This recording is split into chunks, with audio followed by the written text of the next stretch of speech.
সবাই কেমন আছেন? সবাইকে অনেক অনেক শুভেচ্ছা।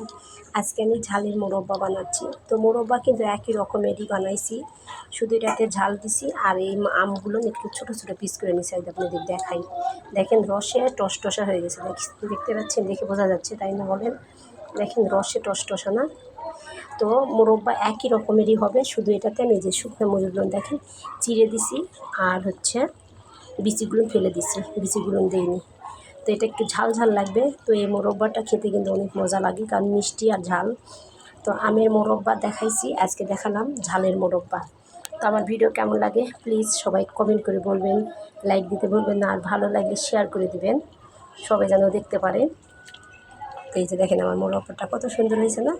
রসে ভরা, একদমই শিরায়ে টস করতেছে। তো আমার মোরব্বাটা হয়ে গেছে অনেক সুন্দর। তো এই বছর আমি অনেক মোরব্বা বানিয়েছি। তো সবাই ভালো থাকবেন।